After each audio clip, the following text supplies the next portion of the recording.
Hi, I'm Devon. Hi, I'm Noelle. And today we're making Beignets. beignets.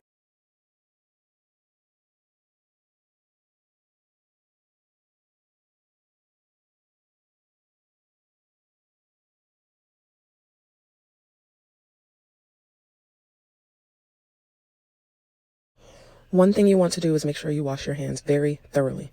You have to get between every crevice on the backs of your hands. You have to make sure that you wash all the way up onto your arms as well. You don't want to miss anything. And please excuse my nails. I was going to take them off and I had clipped them off so that I could soak them off. And we ended up doing this quarantine beignet video, so just ignore those.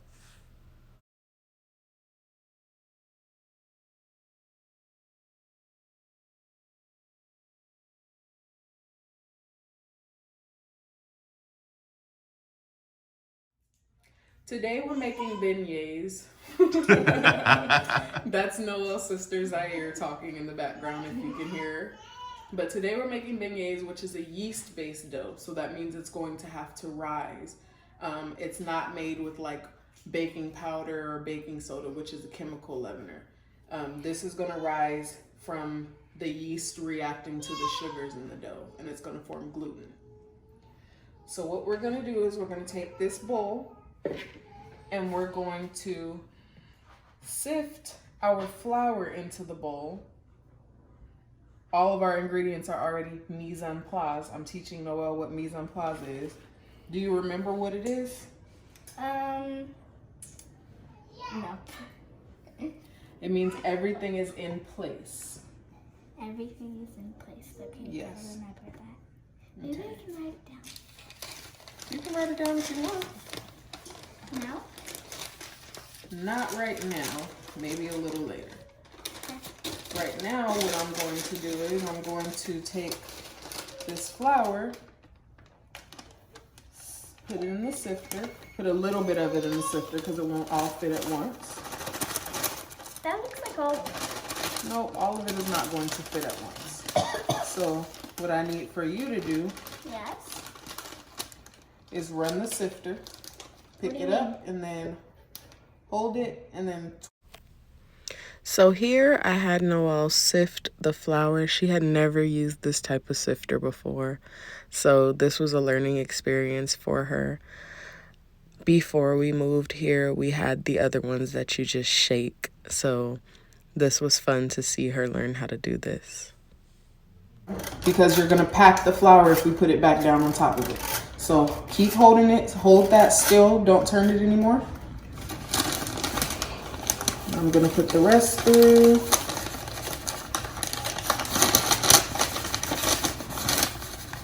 Whoa. Now turn it again.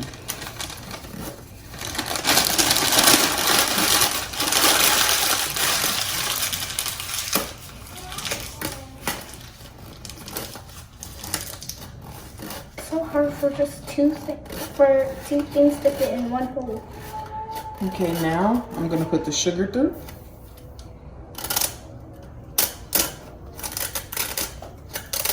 It might be easier if you turn it the other way. Oh, it is. You're right.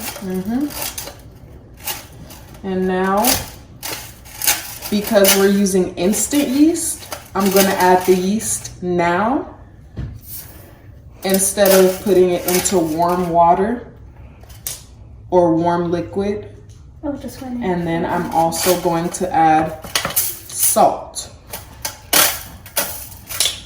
How's that? Whoa. Okay, if it's not going through here, let me see. Let me use my hands. This is why you wash your hands. Whatever doesn't go through with my hands, I'm just gonna take it out. And put it in.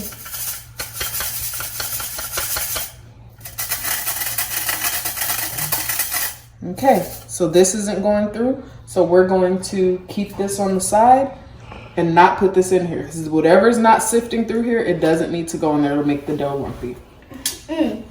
So we're gonna set the dry ingredients aside. Now we're going to do the wet ingredients. We're gonna take the wet ingredients. You're right. You're gonna take the milk. Pour it in there. Pour it in there? I already poured it. Oh. I'll pour the next one. Mm-hmm. My bad, I should have let you pour it, huh? Mm-hmm. We're gonna take melted butter, add that. Ooh, now it looks all yellow. Mm-hmm. Yellow to the mellow, yellow to the mellow. And we're gonna take egg and egg yolk. Add that. I'm trying to get all of it in. Okay. Now you whisk all that together. Okay.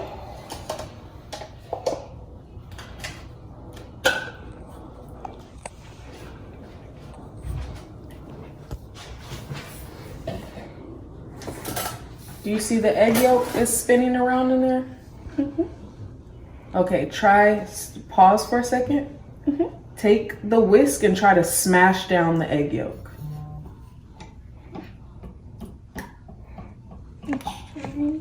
So that way you can break it up. Now whisk it some more.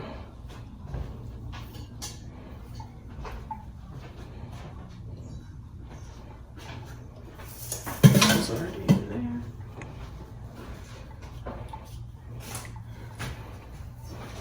Okay. Now this is going to be the part where we have to add some elbow grease, okay? That's okay. That's just the butter solids. All of that is the butter solids. So don't. What is elbow grease?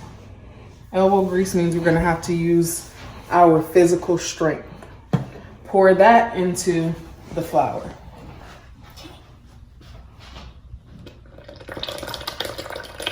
Whoa. Okay. Ooh, some good on my finger. It's okay. Wash your hands off. Okay. Stir it. Whoa, hold on. Stir it until it all comes together. Okay. I can actually smell some of the yeast. Yeah, yeast does have a different smell. It has a really yucky smell to me. It smells yucky to you? Yes. Well, it's going to taste good. Okay.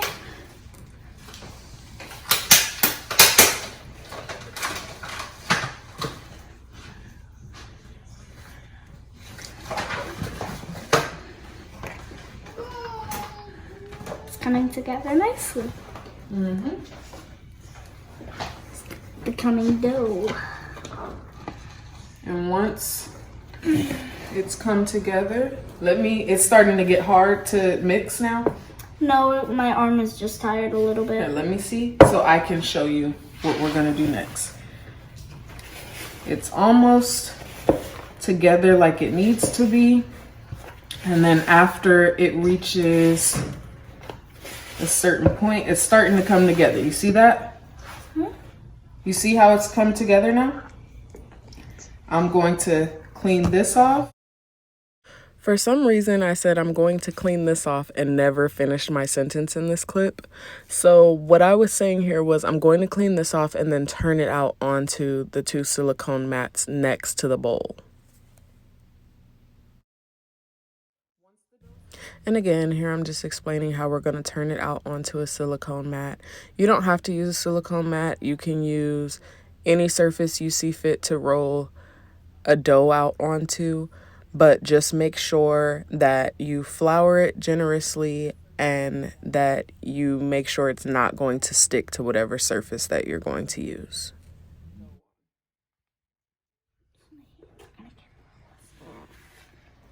Okay. And then you knead it like this into itself. Mm-hmm. And see how it's sticking to me? Yeah. If you need to, you can get a little bit of flour. Okay, so here I reached into the flour, and you shouldn't do that without washing your hands. However, you can't see that I did not touch the dough. My hand was resting on the silicone mat next to it, but still, you should wash your hands before you touch anything inside of a jar or in any storage. Do as I say, not as I do. I knew my hands didn't have dough on it, but you guys don't. So I just want you guys to be aware that that's not something that you should do.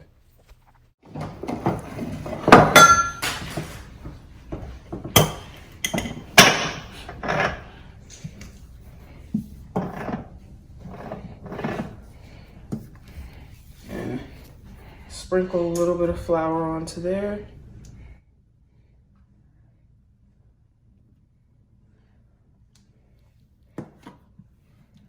Take it, knead it in again.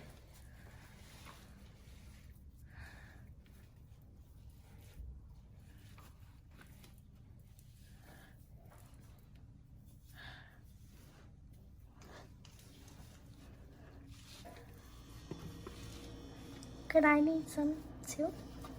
Yeah, let me get it to where it's a little less sticky and then I'll let you knead it. Okay. Mommy used to have to do this for a living, so. You did? Yes. Mommy used to work in the bread department at a bakery before. Ooh. You're cool, Mommy. Thank you. So normally we use my stand mixer to knead doughs, but we couldn't find my dough hook, so we had to do everything by hand this time. So it was really interesting to see how Noey reacted to that. Noelle was not prepared for kneading by hand. It was not her forte, but she did enjoy herself still, and she got a little messy in the process, so we had fun.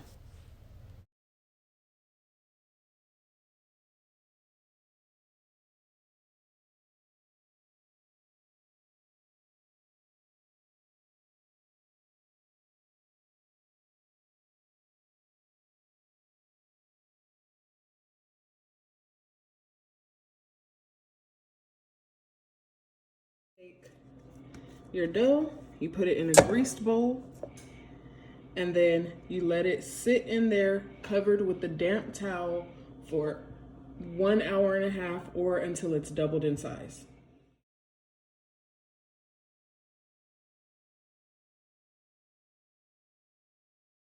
So good morning.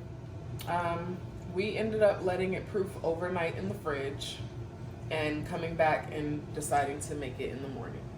So what I did was I disinfected our countertop and I formulated the dough into a nice rectangle, and I floured the surface underneath and I floured the top of the dough. Now I'm gonna let Noe roll it out. We're probably gonna roll it to about a 1/4 inch thick. So go ahead. Nope, roll it, start from here, straight across. I like doing Okay. Now I'm gonna turn it so it'll be uniform. You always wanna turn your dough so that it will be uniform, and I'm flipping it over because I wanna make sure it doesn't stick to the countertop.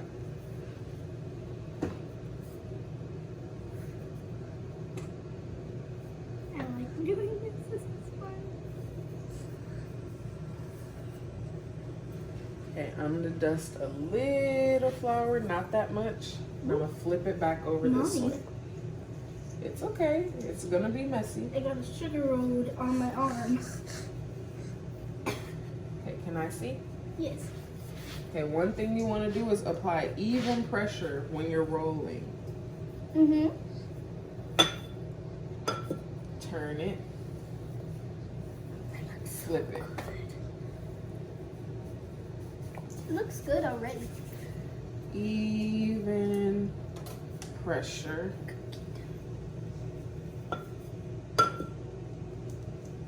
Turn and flip.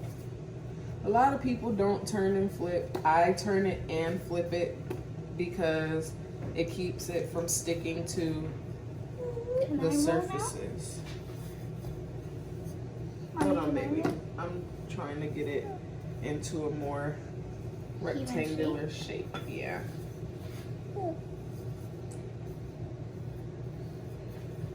Because there are certain ways That you looks can like push an dough oval out. shape. That looks like a kind of oval shape. I know it does. But It's see? the closest shape we can get. Sorry, baby. I get to roll it now, yay.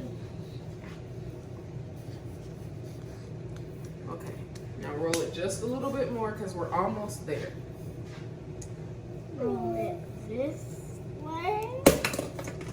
And roll And Zaire apparently thinks that throwing her pacifier into the sink is good right now. Because she's helping be our film crew today. Okay, baby. So this is enough. It doesn't have to be perfect because we're going to cut off the edges. So it does not have to be perfect, okay? This is good. So normally you would use a pizza roller for this section, but we do not have a pizza roller. So I'm going to take a chef's knife and we're going to cut it straight lines into like squares, rectangles. It doesn't have to be perfect shapes at all. And I'm going to do this part because I don't want Noelle to cut her fingers off. Yeah, So you just lightly press it.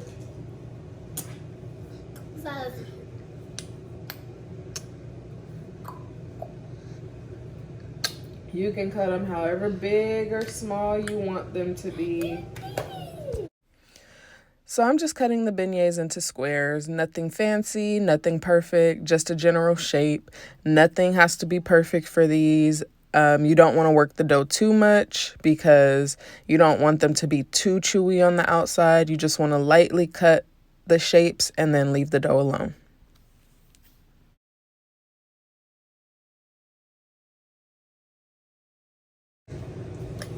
Some people like to knead the extra pieces back into each other and make more and roll it out. I don't like to do that. I feel like it makes the dough tough. So I'm just gonna fry up the extra ends and bits and pieces and eat them that way. I don't mind them being imperfect or being small or whatever. I actually would prefer them to not be so tough and still be nice and light and fluffy. So we're gonna heat up our oil to about 360, 370, and then we're gonna fry them until they're golden brown.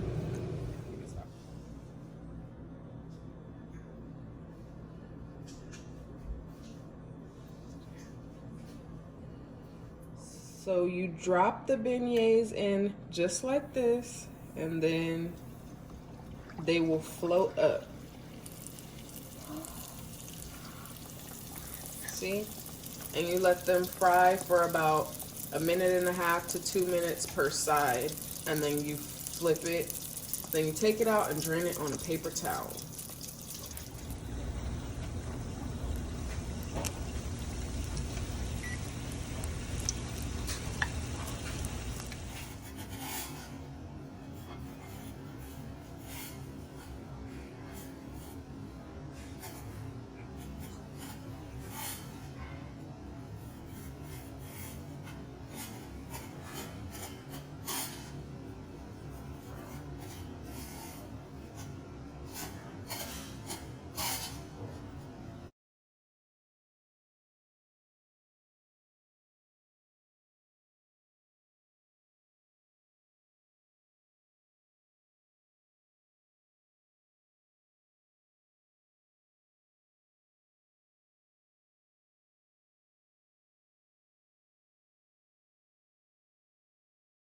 So I'm a little bit extra. Everyone in my house knows this, and they know I love making sauces to go with everything.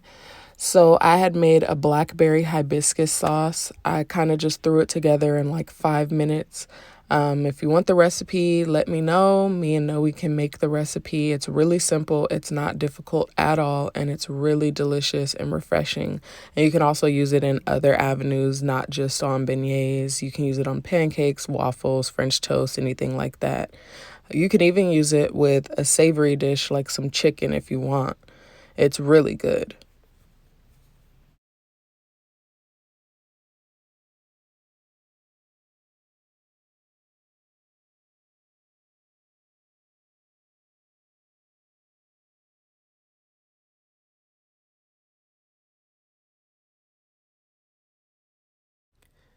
This recipe is really simple and delicious, and the plate goes from looking like that to like that real quick when you make it.